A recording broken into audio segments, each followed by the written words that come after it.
I really, really had reached the point where nothing mattered. It hit me so hard. I really had reached the point where nothing mattered. It hit me so hard. Ever wonder what could break the seemingly unbreakable Simon Cowell? On screen, he appears tough and unyielding, but have you ever considered what could bring such a man to his knees?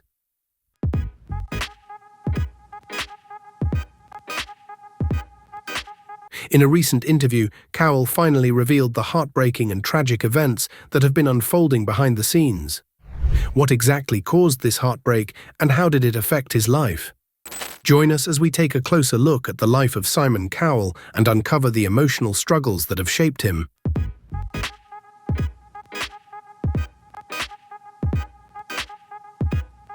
Simon Cowell was born on October 7, 1959, in Lambeth, London, England, and was raised in Elstree, Hertfordshire. He came from a family that balanced the creative and the practical everyday skills, which unintentionally foreshadowed his future role in the entertainment industry. His father, Eric Selig Philip Cowell, was an estate agent, property developer, and senior executive at EMI Music Publishing, while his mother, Julie Brett, was a ballet dancer and socialite. Simon was not an only child. He grew up with one younger brother, Nicholas Cowell, and three half-brothers, John, Tony, and Michael, from his parents' previous relationships.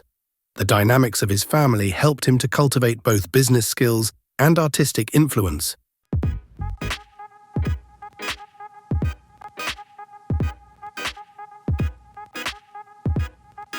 Which undoubtedly shaped his later career choices. Simon was not that good academically. He attended Radlett Preparatory School and later transferred to Dover College, a private school. Simon had little patience for the structured and rigid framework of formal education, and often found himself at odds with school authorities due to his rebellious nature. This streak led to Simon leaving school early, having achieved only a handful of O-levels. Following his departure from traditional education, Simon briefly attended Windsor Technical College, where he gained a couple of GCES. However, academia was clearly not his calling. His early career efforts reflected a search for direction. Among his early jobs was a stint as a runner on Stanley Kubrick's film The Shining.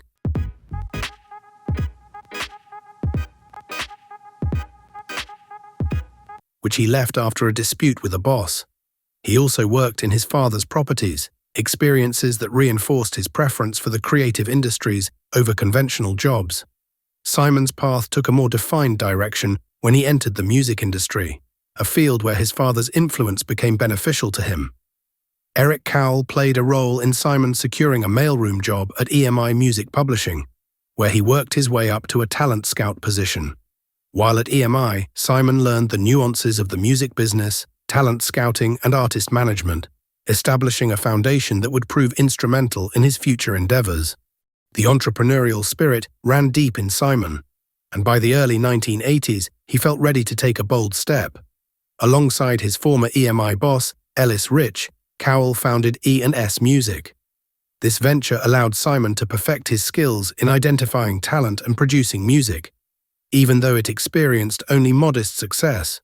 When E&S Music eventually folded, Simon did not see it as a failure, but as a learning experience that would be crucial for his future projects.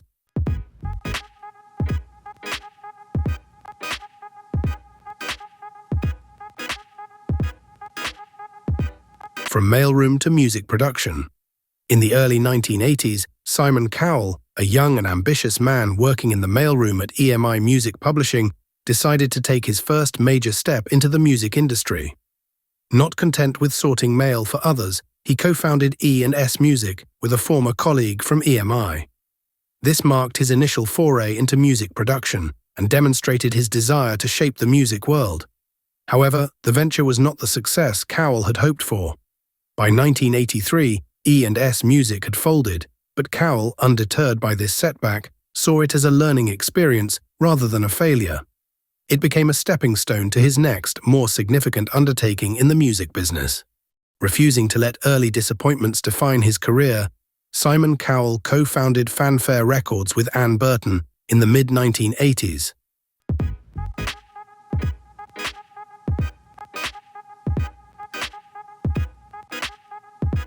This new venture marked a critical turning point in his career, allowing him to explore the burgeoning music and video market. Initially, Fanfare Records took an unconventional approach by focusing on exercise videos and the music of the Italian orchestra Rondo Veneziano. At a time when the fitness craze was sweeping across the UK, Cowell tapped into this niche, displaying an early knack for identifying trends and commercial opportunities. Though it may seem like an odd choice for someone aiming to conquer the music world, this move proved his willingness to take risks and think outside the box. In 1986, Fanfare Records struck gold with So Macho, a song by Sunita that quickly became a pop sensation. This unexpected hit signaled a turning point for Cowell and solidified his reputation as someone who could identify a hit song. Cowell's success was further cemented by his collaboration with the renowned production team, Stock, Aitken, Waterman, who were famous for their catchy pop tracks. Working with them allowed Cowell to further expand his network and gain credibility in the competitive music industry. The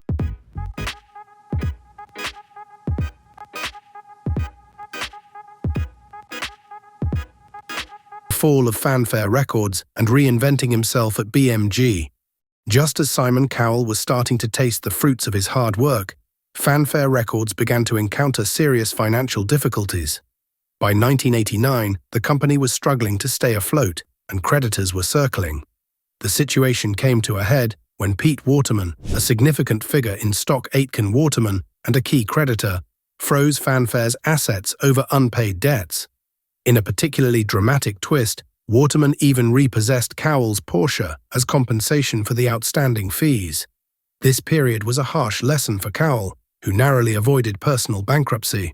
However, this setback was far from the end of his story. It was merely the prelude to an even greater chapter in his career. Undeterred by the collapse of Fanfare Records, Simon Cowell quickly reinvented himself by joining BMG as an A&R, artists and repertoire consultant. This role was perfectly suited to his talents, allowing him to scout, sign, and develop new musical talent. Cowell found his footing here, rebuilding his career from the ground up.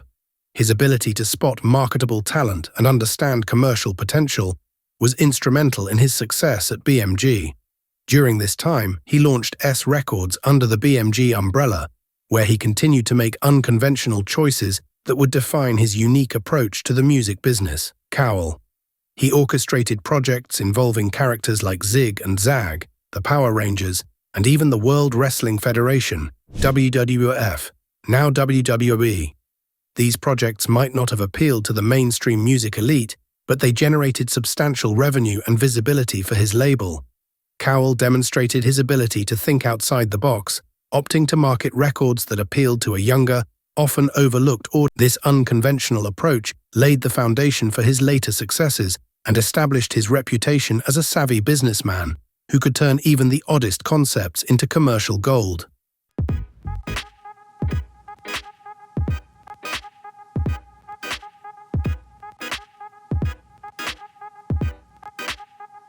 The Big Break.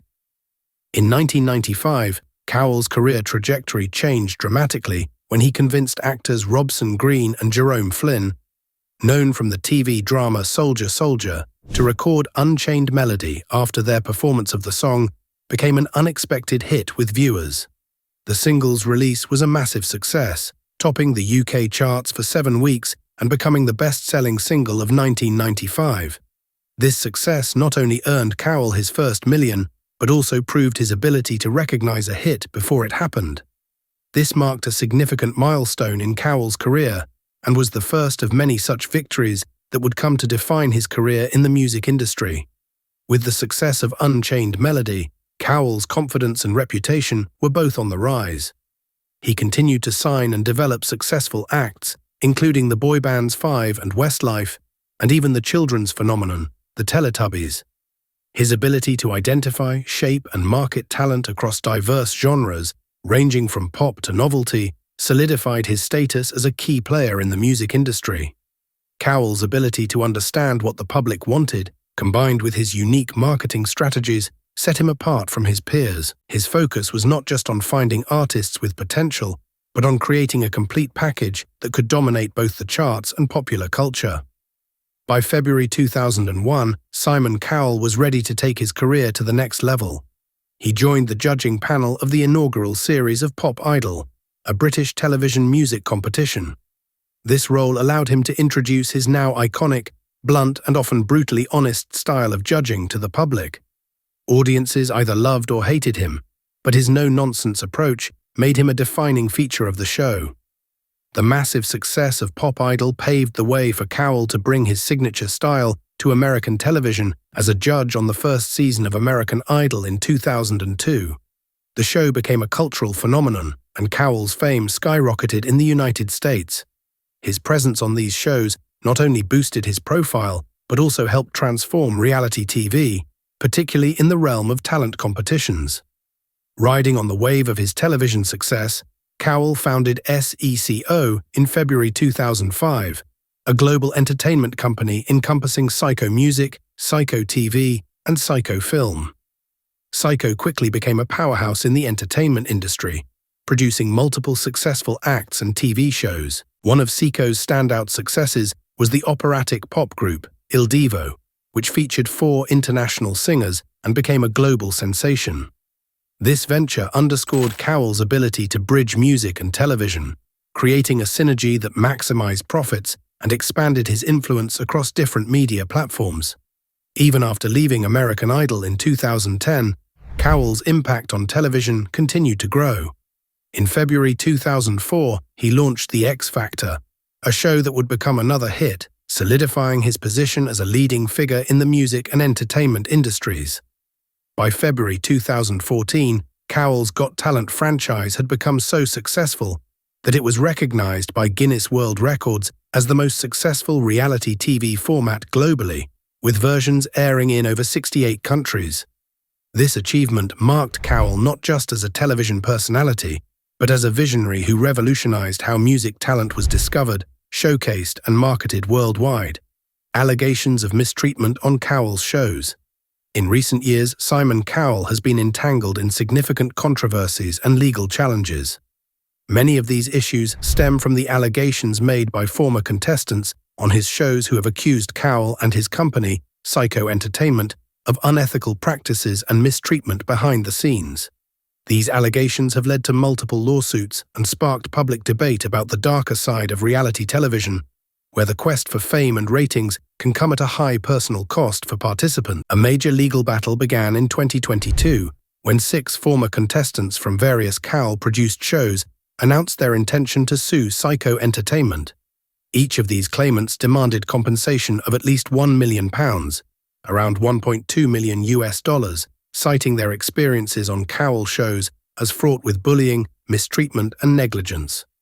The claims painted a grim picture of the alleged environment on these shows, suggesting that the high-pressure nature of reality TV could create harmful and toxic conditions for those involved. One of the claimants revealed that being on Cowell's show was a deeply challenging experience, with emotional scars that persisted long after their time on the show had ended.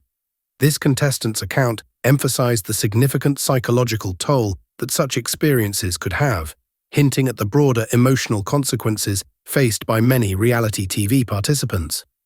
The lawsuit brought attention to a frequently overlooked issue: how the high stakes and intense stress of reality television competitions could lead to environments that might be damaging to the mental health of contestants.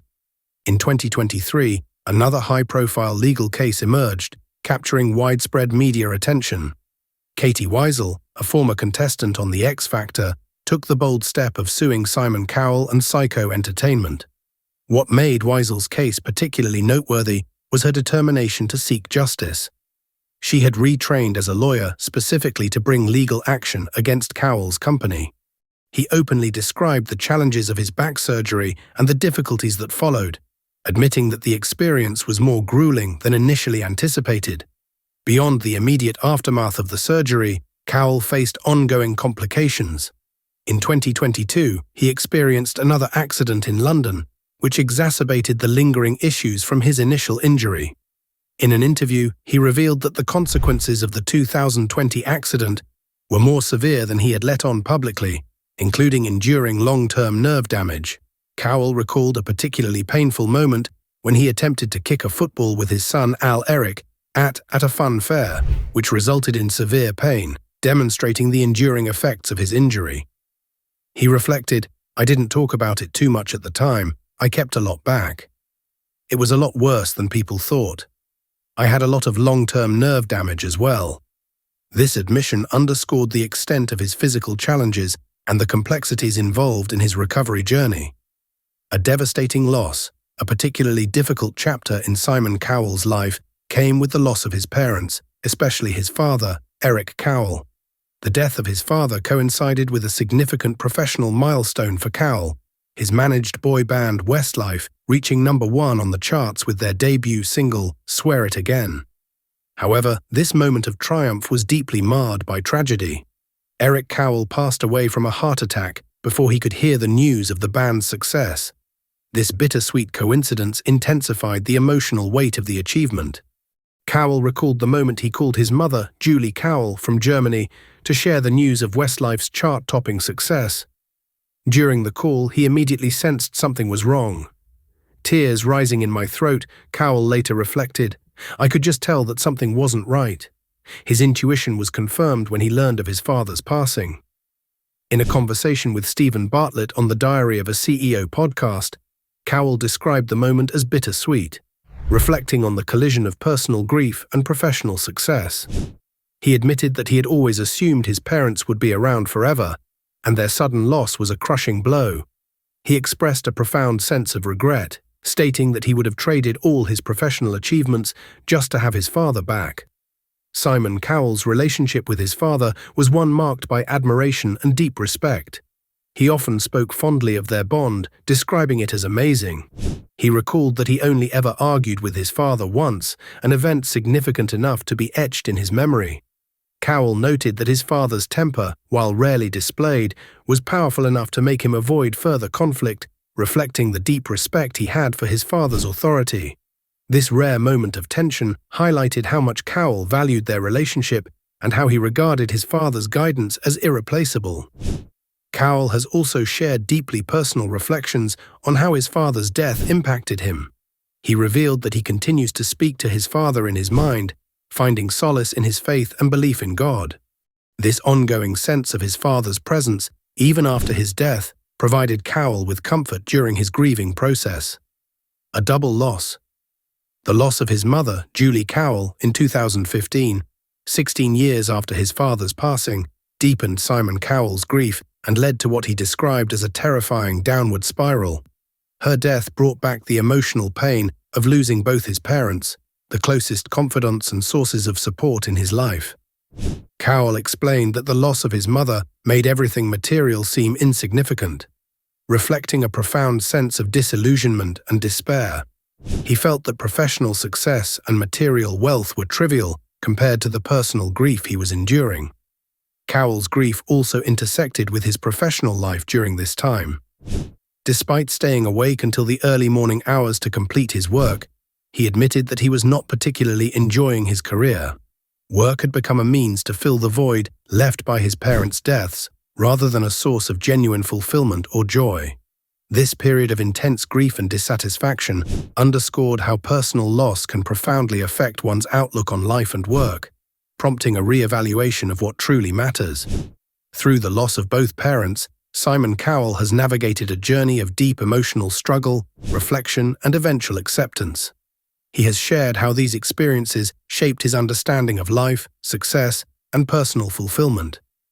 Though the deaths of his parents remain a source of ongoing grief, Cowell has found ways to cope, whether through his faith, his family, or his work. Cowell's reflections on his parents, combined with his health challenges, paint a picture of a man who, despite his public persona as a tough and often brutally honest television judge, has faced significant personal and physical trials. These experiences have shaped him into a more reflective and perhaps more compassionate individual, one who continues to navigate life with the lessons of his past, guiding him forward. Cowell's wealth is not merely a result of his on-screen appearances, but also his behind-the-scenes business acumen. As the founder of Psycho Entertainment, he has been instrumental in shaping the careers of numerous music artists and television personalities, contributing to his immense financial success. His entrepreneurial spirit, combined with his knack for understanding what audiences want, has solidified his place as a key figure in modern entertainment. Cowell's financial success proves his ability to innovate within the industry, making him one of its most successful and influential players, redefining entertainment and beyond. Simon Cowell's influence on the entertainment industry is undeniable. Over the decades, he has transformed the landscape of reality television, pioneering a format that combines talent discovery with audience engagement. Shows like The X Factor and Got Talent franchises have not only launched countless careers, but also redefined the way television content is created and consumed. His straightforward, sometimes harsh judging style has become iconic, setting a standard for reality TV judges and contributing to his global recognition. Today, Cowell stands as a symbol of success in the entertainment world, a philanthropist who believes in giving back, and a public figure unafraid to show vulnerability and growth. His enduring legacy is built not only on his talent for spotting stars, but also on his ability to turn personal challenges into opportunities for reinvention. As he continues to navigate the ever-changing landscape of entertainment, Cowell's influence remains profound, reminding us of the power of perseverance, creativity, and most importantly, the willingness to evolve.